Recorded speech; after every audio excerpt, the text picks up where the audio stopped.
उधमपुर के बसंतगढ़ क्षेत्र में सुरक्षा बलों ने आतंकियों की मौजूदगी की सूचना के बाद ऑपरेशन शुरू किया। ये अभियान आतंकवादियों को पकड़ने और इलाके की सुरक्षा सुनिश्चित करने के लिए चलाया गया। इस दौरान सुरक्षा बलों और आतंकियों के बीच मुठभेड़ हुई और दोनों ओर से गोलीबारी की गई।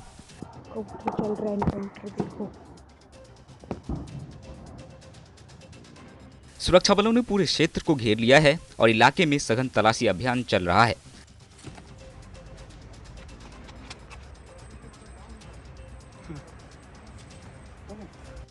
सुरक्षा बलों के मुताबिक आतंकियों की संख्या और उनकी स्थिति का पता लगाने के लिए ऑपरेशन अभी जारी रहेगा।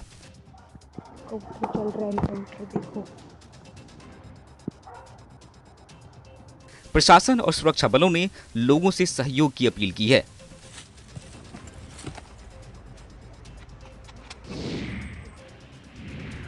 धर्मशाला के मैक्लोडगंज में एक विदेशी नागरिक के अवैध ठहराव का मामला सामने आया है। चीन के सिचुआन प्रांत के रहने वाले लू वेनियन ने नेपाल का 90 दिनों का टूरिस्ट वीजा लेकर भारत में प्रवेश किया था और 26 सितंबर 2025 से 2 फरवरी 2026 तक करीब 130 दिनों तक बिना वैध भारतीय वीजा के मैक्लोडगंज में ठहरा। जांच में ये भी सामने आया कि लू वेनियन ने तिब्बती धर्मगुरु दलाई लामा और निर्वासित तिब्बत सरकार के मुख्यालय के निकट भी पहुंचा। ये क्षेत्र चीन तिब्बत विवाद के कारण संवेदनशील माना जाता है। पुलिस ने विदेशी अधिनियम 1946 की धारा 14 के तहत मामला दर्ज किया है। कांगड़ा के अतिरिक्त पुलिस अधीक्षक वीर बहादुर सिंह ने बताया कि आरोपी के बारे में केंद्रीय जांच एजेंसियों को सूचित किया गया है। इस संबंध में सूचना दी गई है और इसमें केंद्रीय जांच एजेंसियों से जो भी सहयोग हमें मिलेगा during the course of investigation और हमारे एंड पे जो भी चीजें उनको चाहिए वो। राजौरी के खियोरा चौक पर स्थानीय निवासियों ने सरकारी मेडिकल कॉलेज के लिए संपर्क सड़क बंद किए जाने के विरोध में प्रदर्शन किया। प्रदर्शनकारियों का कहना था कि सड़क मार्ग को आम लोग कई सालों से उपयोग कर रहे हैं। यही रास्ता सीधे सरकारी मेडिकल कॉलेज तक जाता है, लेकिन सड़क बंद होने से मरीजों, उनके परिजनों और स्थानीय लोगों को भारी परेशानियों का सामना करना पड़ रहा है। बिना कोई वैकल्पिक मार्ग उपलब्ध कराए सड़क को बंद कर दिया गया, जिससे एम्बुलेंस, निजी वाहन और पैदल आने जाने वालों को लंबा चक्कर लगाना पड़ रहा है। प्रदर्शनकारियों ने कहा कि मेडिकल कॉलेज जैसे महत्वपूर्ण संस्थान तक पहुँचने के लिए ये सड़क बेहद जरूरी है और इसे किसी भी सूरत में बंद नहीं किया जाना चाहिए। लोगों ने प्रशासन के खिलाफ जमकर नारेबाजी की और सड़क को बहाल करने की मांग की।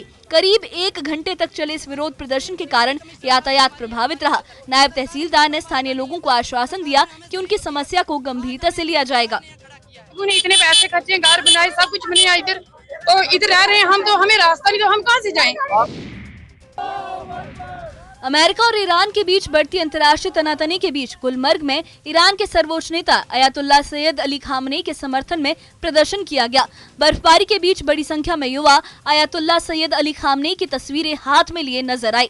स्थानीय युवाओं का कहना है कि अयातुल्ला खामनेई की पहचान सिर्फ एक धार्मिक या राजनीतिक नेता तक सीमित नहीं है, बल्कि वो दुनिया में उन गिनी चुनी हस्तियों में से शामिल हैं जो खुलकर अत्याचार के खिलाफ आवाज उठाते हैं और पीड़ितों के समर्थन में खड़े दिखाई देते हैं। युवाओं के मुताबिक यही कारण है कि उनकी लोकप्रियता धर्म और सीमाओं से परे बढ़ रही है।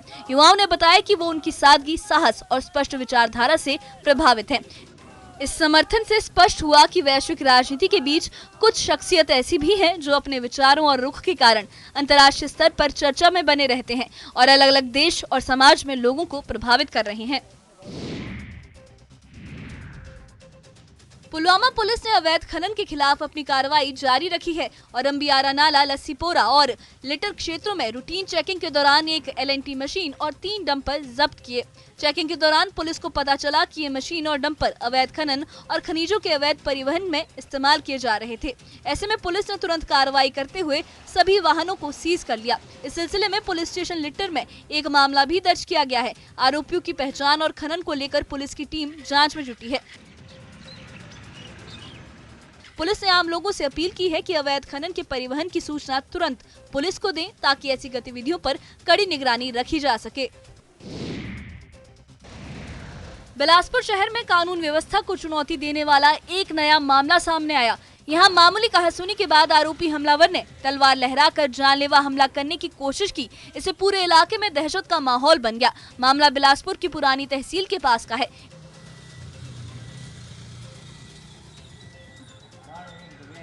पीड़ित राजकुमार अरोड़ा ने सदर थाना में दर्ज करवाई अपनी शिकायत में ये बताया कि आरोपी ने पहले उन पर ईंट पत्थर फेंके और जब उन्होंने इसका विरोध किया तो आरोपी ने तलवार निकालकर उन्हें डराने के साथ हमला करने की कोशिश की।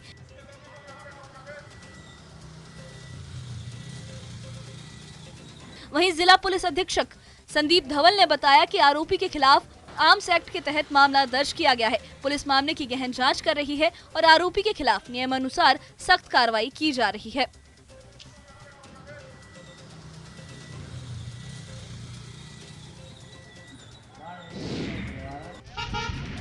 हिमाचल के शिमला और आसपास के इलाकों में ताजा बर्फबारी ने सैलानियों को खुश कर दिया। पूरा शहर बर्फ की सफेद चादर में लिपट गया है। हालांकि सुबह से रुक रुक कर हो रही बर्फबारी ने ठंड बढ़ा दी है और तापमान गिर गया है।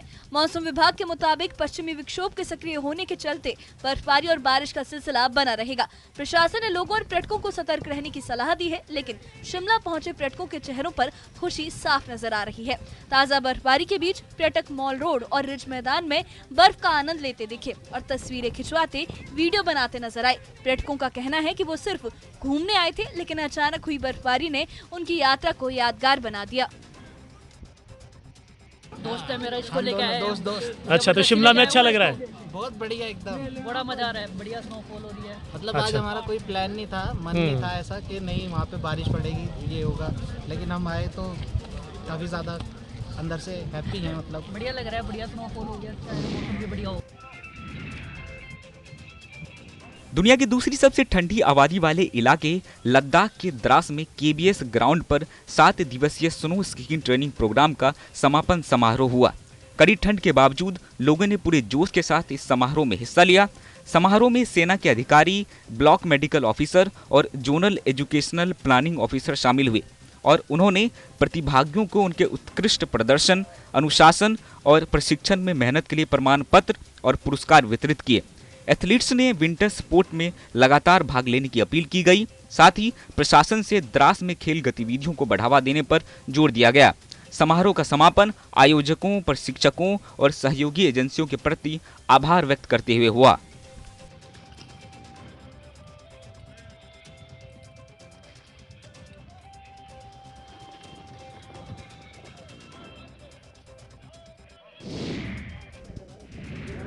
गुलमर्ग में एक बार फिर से बर्फबारी हुई है, जिसके बाद पूरे इलाके में बर्फ की सफेद चादर बिछ गई।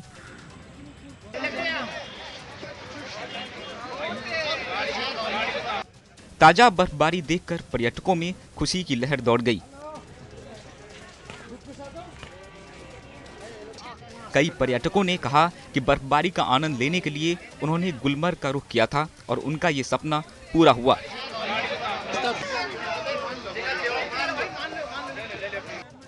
पर्यटकों का कहना था कि ये अनुभव जीवन की यादगार तस्वीरों में शामिल होगा।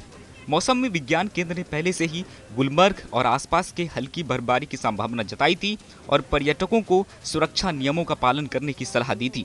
स्थानीय होटल और पर्यटन व्यवसायियों ने भी बर्फबारी का स्वागत किया और बताया कि ये मौसम गुलमर्ग की पर्यटन गतिविधियों को और भी आकर्षक बनाता है।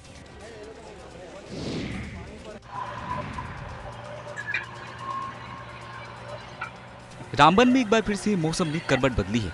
जहां ऊंचाई वाले क्षेत्र में बर्फबारी हुई, वहीं रामबन शहर और मुख्य राजमार्ग पर हल्की बारिश दर्ज की गई। मौसम विज्ञान विभाग ने पहले ही इस मौसम को लेकर चेतावनी जारी की थी और 6 फरवरी तक बादल रहने और 7 फरवरी को हल्की बारिश और बर्फबारी की संभावना जताई थी। मौसम विभाग की सलाह के मुताबिक प्रशासन ने स्थानीय लोगों से अपील की है कि वे मौसम से सतर्क रहें और विशेष रूप से ऊंचाई वाले इलाकों में यात्रा करते समय सावधानी बरतें। स्कूली बच्चे, बुजुर्गों और कमजोर स्वास्थ्य वाले लोगों को आवश्यक ध्यान बरतने की सलाह दी गई है।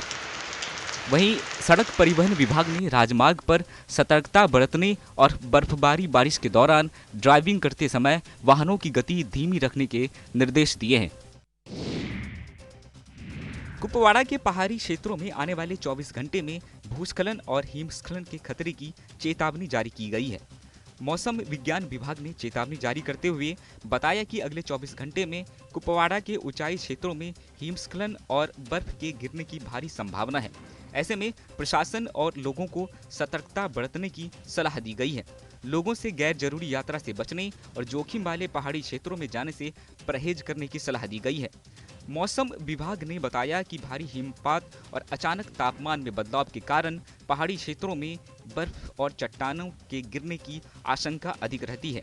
वहीं प्रशासन ने मौसम के मद्देनजर आपातकालीन सेवाएं और बचाव दल को अलर्ट किया है।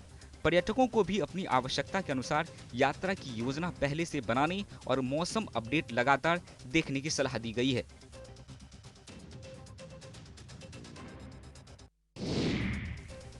ऑस्ट्रेलिया के मेलबर्न शहर के रोविल इलाके में ऑस्ट्रेलियन इंडियन कम्युनिटी सेंटर से महात्मा गांधी की कांस्य प्रतिमा चोरी हो गई। चोरी की ये वारदात 12 जनवरी को आधी रात के करीब 12:50 पर हुई। सुबह जब लोग सेंटर पहुंचे तो उन्होंने देखा कि प्रतिमा अपनी जगह से गायब थी। इसके लिए चोरों ने मेटल कटर और एंगल ग्राइडर का इस्तेमाल किया। पुलिस ने तुरंत मामला दर्ज कर नॉक्स क्राइम इन्वेस्टिगेशन यूनिट को जांच सौंपी है। पुलिस ने स्थानीय स्क्रैप मेटल कारोबारियों को भी सतर्क किया है। यह प्रतिमा भारतीय ऑस्ट्रेलियाई समुदाय के लिए सांस्कृतिक, ऐतिहासिक और प्रतीकात्मक रूप से अत्यंत महत्वपूर्ण मानी जाती है। यह भारत सरकार की संस्था Indian council for cultural relations यानी कि ICCR की ओर से भेंट की गई और इसका उद्घाटन 12 नवंबर 2021 को ऑस्ट्रेलिया के तत्कालीन प्रधानमंत्री स्कॉट मॉरिसन ने किया था। भारतीय समुदाय ने ऑस्ट्रेलियाई अधिकारियों से आग्रह किया है कि लापता प्रतिमा को तुरंत बरामद किया जाए और दोषियों पर कार्रवाई की जाए। हिमाचल की देवभूमि में चंबा न सिर्फ अपने प्राचीन देवालयों और शिवालयों के लिए मशहूर है, बल्कि हिमालय की वादियों में पाई जाने वाली दुर्लभ औषधीय जड़ी बूटियों के लिए भी जाना जाता है। स्थानीय लोगों के मुताबिक चंबा की पहाड़ियों में प्राकृतिक रूप से कई ऐसी जड़ी बूटियां पाई जाती हैं, जिनका उपयोग पारंपरिक उपचार में किया जाता रहा है। चंबा के जुखराड़ी गांव में जड़ी बूटियों के माध्यम से इलाज की परंपरा आज भी जीवित है। यहाँ सांप के डसने और जहरीले कांटे के काटने से होने वाले संक्रमण का उपचार किया जाता है। बड़ी संख्या में लोग यहाँ इलाज के लिए पहुँचते हैं। जड़ी बूटी से उपचार करने वाले मोहिंद्र ने बताया कि ये विद्या उन्होंने चंबा के तीसा क्षेत्र में अपने गुरु से सीखी है और वो जड़ी बूटियों और मंत्रों के माध्यम से उपचार करते हैं।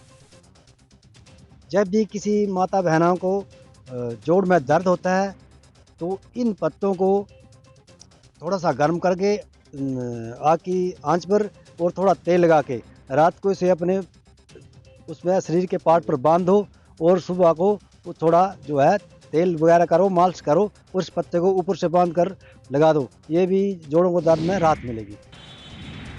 ऊना में सड़क हादसों में घायलों की त्वरित मदद के मकसद से क्षेत्रीय अस्पताल में रोड सेफ्टी और ट्रॉमा केयर पर प्रशिक्षण कार्यशाला का आयोजन किया गया, जिसमें मुख्य चिकित्सा अधिकारी डॉक्टर संजीव कुमार वर्मा के साथ मेडिकल ऑफिसर्स, स्टाफ नर्सों और पैरामेडिकल कर्मियों समेत 50 स्वास्थ्य कर्मियों ने हिस्सा लिया। कार्यशाला के दौरान सड़क दुर्घटना में घायलों के उपचार, गोल्डन आवर के महत्व और आपातकालीन ट्रॉमा प्रबंधन के प्रोटोकॉल की जानकारी दी गई। प्रशिक्षण सत्र में head injury, chest injury, fracture और CPR का व्यवहारिक प्रशिक्षण भी दिया गया। वहीं दूसरे सत्र में RTO अशोक कलसी ने सड़क सुरक्षा और दुर्घटना रोकथाम उपायों की जानकारी दी। मुख्य चिकित्सा अधिकारी डॉक्टर संजीव कुमार वर्मा ने कहा कि वक्त पर और सही उपचार से सड़क हादसों में होने वाली कई मौतों को रोका जा सकता है। पेशेंट को बचाया जा सके उसके ऊपर उनको ट्रेनिंग दी जा रही है। हेड इंजरी और बेस आता है, चेस्ट इंजरी है, फ्रैक्चर्स आते हैं और आपके ब्लंट ट्रॉमा एब्डोमेन है, जिसमें पेशेंट काफ़ी सीरियस भी होता है। और उसमें अगर उसको गोल्डन आवर में उसको मेडिकल अफसर हमारे सेंसिटाइज हो, नर्सिंग स्टाफ सेंसिटाइज हो तो उसको बचाया जा सकता है। हमीरपुर में बिजली की कम वोल्टेज की समस्या के समाधान की दिशा में बिजली बोर्ड ने अहम कदम उठाया है। अब जिले के जिन क्षेत्रों में वोल्टेज की समस्या है उसका समय पर और सटीकता से पता चल सकेगा। इसके लिए DTR पर स्मार्ट मीटर लगाए जा रहे हैं, जिनसे लोड की रियल टाइम जानकारी उपलब्ध होगी। DTR पर पड़ने वाला लोड ही क्षेत्र में बिजली की वोल्टेज स्थिति को स्पष्ट करेगा। इससे ये तय किया जाएगा कि कहां ट्रांसफार्मर की क्षमता बढ़ाने की जरूरत है। बिजली बोर्ड ने अणु कार्यालय में एक मॉनिटरिंग सेंटर भी स्थापित किया है, जहां से पूरे जिले की बिजली खपत का रिकॉर्ड लगातार चेक किया जाएगा। इसके साथ ही घरेलू और व्यावसायिक उपभोक्ताओं के घरों में भी स्मार्ट मीटर लगाए जा रहे हैं, जिससे बिजली की खपत का रियल टाइम डेटा उपलब्ध हो। हमीरपुर में कुल 2,30,000 उपभोक्ताओं के यहाँ स्मार्ट मीटर लगाए जाएंगे। मैंने कहा कि ये डिजिटल मीटर है, 2 वे कम्युनिकेशन है, तो इसमें जो डाटा आएगा यहाँ हमारी NOMC लैब है यहाँ पे आएगा और इससे डाटा हमारे आगे जैसे SAP ISP हमारी बिलिंग सिस्टम होता है वहाँ पे जाएगा। तो इससे जो फैच करेंगे हम। सोलन में सरकारी स्कूलों को गुणवत्तापूर्ण शिक्षा से जोड़ने की दिशा में सरकार ने बड़ा कदम उठाया है। इस साल जिले के 15 और सरकारी स्कूल को केंद्रीय माध्यमिक शिक्षा बोर्ड यानी CBSE से संबद्ध किया जाएगा। उच्च शिक्षा विभाग के उप निदेशक गोपाल सिंह चौहान ने बताया कि विभाग ने उन स्कूलों की संभावित सूची तैयार कर ली है जो CBSE के निर्धारित मानकों को पूरा करते हैं। इस सूची में चंडी सोलन, चंडी अर्की, रामशहर, कुठाड़, जोनाजी, देवठी, सबाथू बालक और बालिका, चाइल, गुल्लरवाला, परवाणु, हरिपुर संधोली, झाड़ माजरी, मंझोली, मानपुरा, पंजेरा और थाना शामिल है। स्कूल प्रबंधन को स्पष्ट निर्देश दिए गए हैं कि उपलब्ध धनराशि का समयबद्ध उपयोग कर सभी कमियों को दूर किया जाए। विद्यालयों को शौचालय, खेल मैदान, 4 दीवारी, गेट, कक्षाओं की स्वच्छता, बिजली और पानी की व्यवस्था दुरुस्त करने के निर्देश दिए गए हैं। हमीरपुर के राजकीय वरिष्ठ माध्यमिक विद्यालय रंगस में शिक्षकों के इनोवेशन क्षमता को प्रोत्साहित करने के उद्देश्य से जिला स्तरीय प्रतियोगिता का आयोजन किया गया। ERA अवार्ड्स के अंतर्गत आयोजित इस TLM प्रतियोगिता में जिले भर के कई शिक्षकों ने भाग लिया। इस दौरान शिक्षकों में रचनात्मकता, नवाचार और प्रभावी शिक्षण सामग्री के विकास पर जोर दिया गया और शिक्षकों ने अपने अपने विषयों से संबंधित इनोवेशन TLM मॉडल प्रस्तुत किए। उप निदेशक प्रारंभिक शिक्षा कमल किशोर भारती ने शिक्षकों के प्रयासों की सराहना की और कहा कि इस तरह की गतिविधियां शिक्षण प्रक्रिया को अधिक प्रभावी बनाती हैं और विद्यार्थियों में सीखने की रुचि भी बढ़ाती हैं। देखिए, ये एक अचीवर्स अवार्ड के तरह से हमने एक TLM का यहाँ प्रोग्राम रखा है जो डिस्ट्रिक्ट लेवल पे है। तो हमने ये सभी डिस्ट्रिक्ट्स में किया है जहाँ पे भारतीय एयरटेल फाउंडेशन समग्र शिक्षा के साथ में मिलके अपने जो पार्टनर स्कूल्स हैं उनके साथ में एक TLM प्रतियोगिता का इन्होंने काम किया है सभी डिस्ट्रिक्ट्स में। त्राल में समाज को नशे की गिरफ्त से बाहर निकालने के उद्देश्य से सोशल वेलफेयर विभाग ने आरीपुल क्षेत्र में नशा मुक्त भारत अभियान चलाया। इस दौरान कार्यक्रम में बड़ी संख्या में आंगनवाड़ी कार्यकर्ताओं ने हिस्सा लिया और नशे के खिलाफ एकजुट होने का संकल्प लिया। सोशल वेलफेयर विभाग से जुड़े अधिकारियों ने नशा मुक्त भारत अभियान के उद्देश्यों और महत्व के बारे में बताया। अधिकारियों ने कहा कि वर्तमान समय में नशा समाज के ताने बाने को बुरी तरह से प्रभावित कर रहा है और खासकर युवा वर्ग इसकी चपेट में आ रहा है। ऐसे में समाज के हर वर्ग को मिलकर इस गंभीर समस्या के खिलाफ आगे आना होगा।